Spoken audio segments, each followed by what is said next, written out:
नमस्कार दोस्तों। पिछले वीडियो में आपने पढ़ा राजस्थान के इतिहास जानने के स्रोतों में पुरालेखी स्रोतों के बारे में। आइए उसके आगे पढ़ते हैं। श्रृंगी ऋषि का शिलालेख। यह लेख विक्रम संवत 1485 यानी 1428 ईस्वी का है।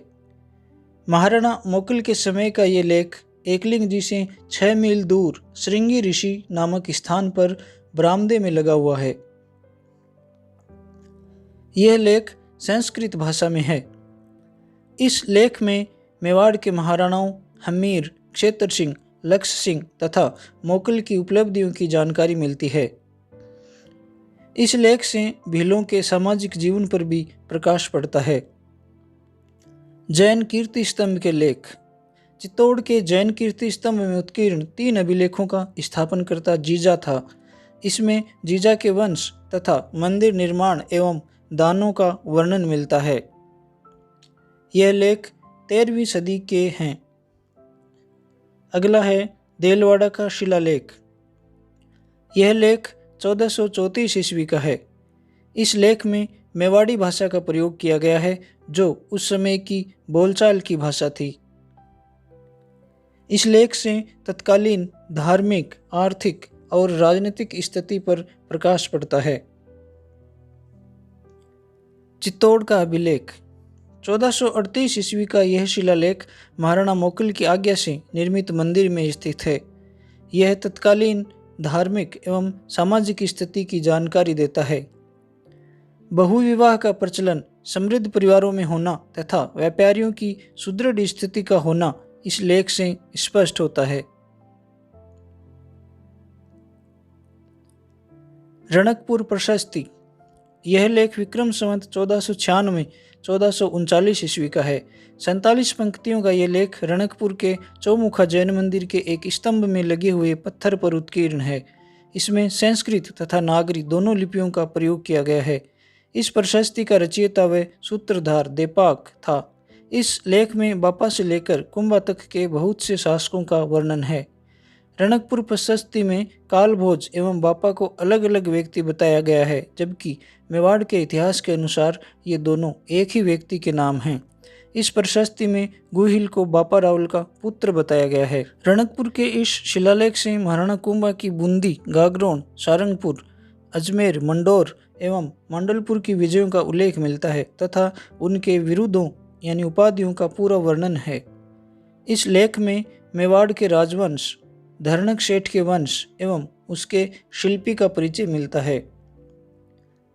इस लेख से तत्कालीन आर्थिक, सामाजिक तथा धार्मिक जीवन के बारे में भी पर्याप्त जानकारी मिलती है। कीर्ति स्तंभ प्रशस्ति। यह लेख विक्रम संवत 1517 दिसंबर 1460 ईस्वी का है। चित्तौड़ दुर्ग में स्थित कीर्ति स्तंभ की कई शिलाओं पर उत्कीर्ण श्लोकों को सामूहिक रूप में कीर्ति स्तंभ प्रशस्ति कहते हैं। इस समय केवल 2 ही शिलाएं बची हैं, अन्य सभी नष्ट हो गई हैं। विक्रम संवत 1735 में संकलित प्रशस्ति संग्रह में अधिकांश शिलाओं पर उत्कीर्ण लेखों की नकल से राजस्थान के इतिहास पर महत्वपूर्ण प्रकाश पड़ता है।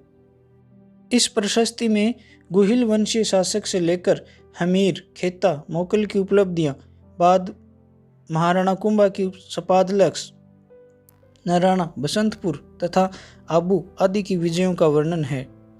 इसमें कुंभा के विरुद्धों, दानगुरु, शैलगुरु, राजगुरु आदि के साथ उसके द्वारा रचित ग्रंथों, चंडी शतक, गीत गोविंद की टीका, संगीत राज आदि एवं कुंभा द्वारा मालवा व गुजरात की सेनाओं को हराने का वर्णन है। इसमें इसके प्रशस्तिकार महेश भट्ट का भी वर्णन है। संक्षेप में 15वीं सदी के राजस्थान की राजनीतिक, धार्मिक, सामाजिक तथा सांस्कृतिक जीवन के अध्ययन में इससे बड़ी सहायता मिलती है। कुंभलगढ़ शिलालेख। 1460 ईस्वी का ये लेख कुंभलगढ़ के कुंभश्याम मंदिर, जिसे अब मामदेव मंदिर कहते हैं, में 5 शिलाओं पर उत्कीर्ण है। इस शिलालेख में बप्पा रावल को विप्रवंशीय बताया गया है। इसमें कुंभलगढ़ का निर्माण तथा मंदिरों, बागों एवं बावड़ियों का कुंभा द्वारा निर्माण कराए जाने का वर्णन मिलता है। इस शिलालेख में 15वीं सदी की सामाजिक स्थिति, जनजीवन, तीर्थ स्थान तथा प्रथाओं का वर्णन मिलता है। इसमें दास प्रथा, आश्रम व्यवस्था, वैदिक यज्ञ, तपस्या तथा शिक्षण पद्धति का रोचक वर्णन है। एकलिंग जी के मंदिर की दक्षिण द्वार की प्रशस्ति। यह प्रशस्ति मार्च 1488 ईस्वी की है, जो महाराणा रायमल द्वारा मंदिर के जीर्णोद्धार के समय उत्कीर्ण की गई है। इसमें मेवाड़ के शासकों की वंशावली, तत्कालीन समाज की आर्थिक, सामाजिक, धार्मिक स्थिति व नैतिक स्तर की जानकारी दी गई है। इसमें बापा के संन्यास लेने का वर्णन भी है। शिवाना का लेख। 1537 ईस्वी का यह लेख राव मालदेव जोधपुर की शिवाना विजय का सूचक है। राय सिंह की प्रशस्ति। बीकानेर के महाराजा राय सिंह द्वारा जूनागढ़ के निर्माण के बाद दुर्ग के एक पार्श्व में 1593 ईस्वी में स्थापित इस प्रशस्ति में दुर्ग के निर्माण की तिथि राव बीका से लेकर राव राय सिंह तक के शासकों की उपलब्धियों का वर्णन है। इस प्रशस्ति में राय सिंह द्वारा काबुलियों, सिंधियों और कच्छियों पर विजय का उल्लेख है। उनकी धार्मिक एवं सांस्कृतिक उपलब्धियों का भी इसमें उल्लेख है। इस प्रशस्ति के रचयिता जैता नामक जैन मुनि थे। सूरजपुर डूंगरपुर के माधव राय की प्रशस्ति। 1591 ईस्वी की इस प्रशस्ति का रचयिता गोदा का पुत्र हरिदास था। इसमें बागड़ प्रदेश की सांस्कृतिक स्थिति का वर्णन मिलता है। डॉक्टर गोपीनाथ शर्मा के शब्दों में इससे उस समय की सामाजिक, धार्मिक व आर्थिक व्यवस्था पर अच्छा प्रकाश पड़ता है। अगला है सादड़ी का अभिलेख।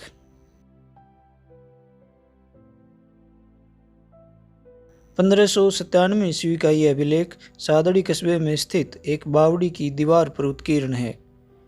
इसमें सती प्रथा का उल्लेख है। आमेर का शिलालेख। विक्रम संवत 1612 ईस्वी का यह लेख संस्कृत तथा नागरी लिपि में है। आमेर के कछवाहा राजवंश के इतिहास के निर्माण में यह लेख बहुत महत्वपूर्ण है। इसमें पृथ्वीराज, भारमल, भगवंत दास और मान सिंह की वंशावली का उल्लेख है। इसमें मान सिंह द्वारा जम्मू और रामगढ़ के प्राकार वाले दुर्ग के निर्माण का भी उल्लेख है।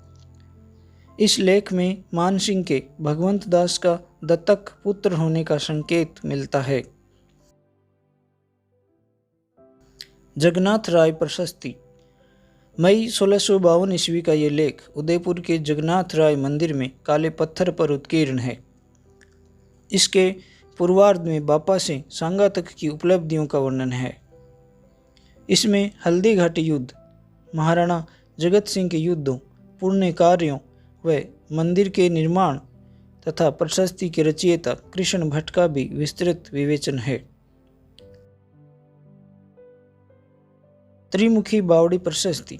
देबारी उदयपुर के निकट त्रिमुखी बावड़ी में लगे 1675 ईस्वी के इस लेख में बंधारावल से लेकर राज सिंह तक के नरेशों की उपलब्धियां अंकित हैं। राज प्रशस्ति। इस प्रशस्ति का समय विक्रम संवत 1732-1676 ईस्वी का है। यह लेख राजसमंद झील के किनारे पर बनी नवचौकी घाट की शिलाओं पर खुदा है।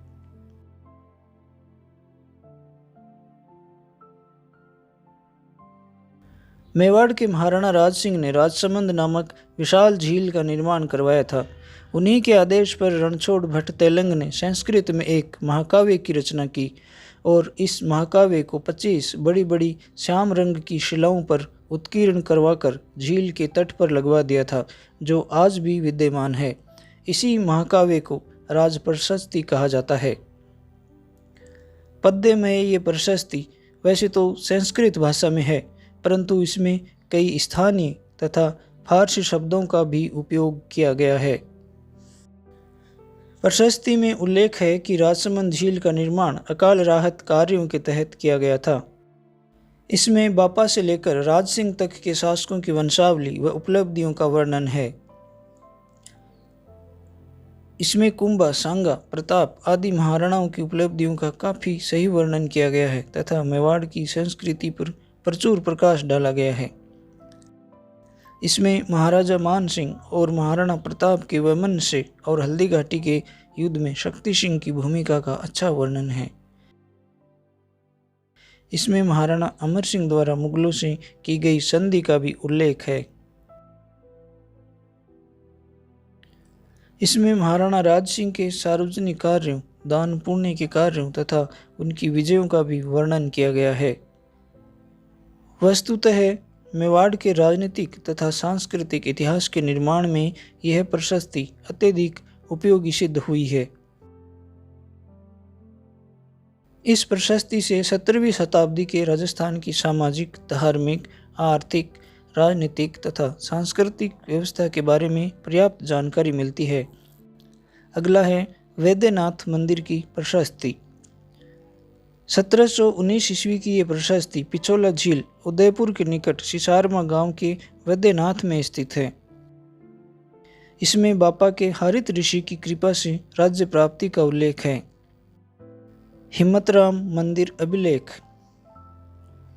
1834 ईस्वी का यह लेख जैसलमेर के एक मंदिर में उत्कीर्ण है।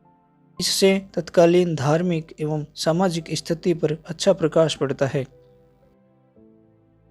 बेणेश्वर का लेख। 1866 ईस्वी का यह लेख बेणेश्वर धाम डूंगरपुर में उत्कीर्ण है। इस लेख में डूंगरपुर एवं बांसवाड़ा के मध्य सीमा निर्धारण के विवाद एवं अंत में इस धाम को डूंगरपुर राज्य में माने जाने का उल्लेख है। इस पर मेजर MM मैकेंजी एवं पॉलिटिकल सुपरिटेंडेंट हिली ट्रैक्ट्स के अंग्रेजी में हस्ताक्षर हैं। शायद इस तरह के हस्ताक्षरों वाला यह एकमात्र अभिलेख है। नेमिनाथ मंदिर आबू की प्रशस्ति। यह लेख विक्रम संवत 1287-1230 ईस्वी का है। आबू के पास देलवाड़ा गांव के नेमिनाथ मंदिर में यह प्रशस्ति मंदिर के निर्माता तेजपाल द्वारा लगवाई गई थी। इस प्रशस्ति में आबू, मारवाड़, सिंध, मालवा और गुजरात के कुछ क्षेत्रों पर शासन करने वाले परमार वंशी राजाओं की उपलब्धियों के साथ साथ वास्तुपाल और तेजपाल के वंशों का भी विवरण है। अरबी फारसी भाषा के शिलालेख। भारत में मुस्लिम राज्य की स्थापना के बाद अरबी फारसी भाषाओं में अभिलेख उत्कीर्ण किए गए, जो राजस्थान में प्रचुर मात्रा में उपलब्ध होते हैं। ये मस्जिदों, कब्रों, सरायों आदि स्थानों पर लगे हैं। राजस्थान के इतिहास के निर्माण में इन लेखों से भी महत्वपूर्ण सहायता मिलती है। इनके माध्यम से हम राजपूत शासकों और दिल्ली के सुल्तानों तथा मुगल शासकों के मध्य लड़े गए युद्धों, राजस्थान के विभिन्न क्षेत्रों पर समय समय पर होने वाले मुस्लिम प्रभुत्व, राजनीतिक संबंधों आदि का सही मूल्यांकन कर सकते हैं। इन लेखों से राजस्थान की तत्कालीन सामाजिक, धार्मिक, आर्थिक तथा सांस्कृतिक स्थिति की भी जानकारी मिलती है।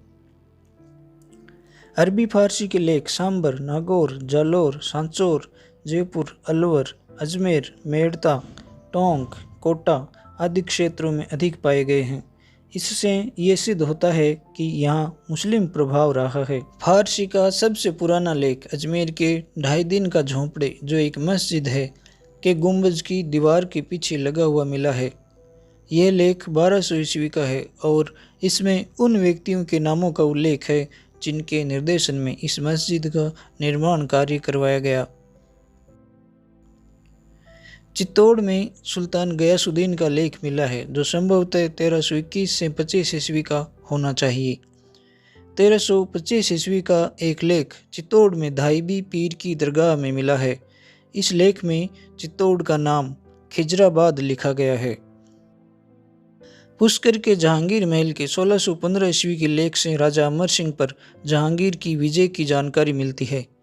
1637 ईस्वी की शाहजहानी मस्जिद अजमेर के अभिलेख से ज्ञात होता है कि जब शहजादा खुर्रम ने मेवाड़ के महाराणा को परास्त करके जब अजमेर की यात्रा की, तो उसने यहाँ पर एक मस्जिद बनवाने की प्रतिज्ञा की थी और उसे सम्राट बनने के बाद उसने यहाँ मस्जिद का निर्माण करवाया था। कोटा जिले के शाहबाद लेक 1679 ईस्वी से औरंगजेब के समय वसूल किए जाने वाले करों की जानकारी मिलती है।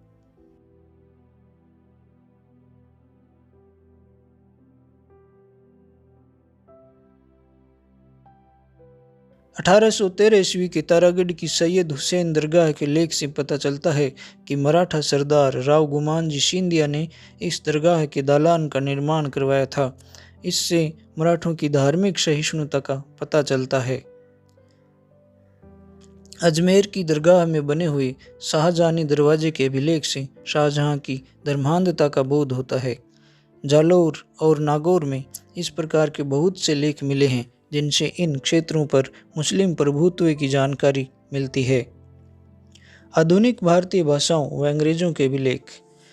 हमारे अध्ययन काल के उत्तरार्ध में भारत में अंग्रेजी शासन व प्रभुत्व के समय अनेक भवनों व मूर्तियों पर अंग्रेजी व आधुनिक भारतीय भाषाओं में उत्कीर्ण लेख तत्कालीन शासकों की प्रभुसत्ता व भारतीय जनता की स्वामी भक्ति को प्रकट करते हैं।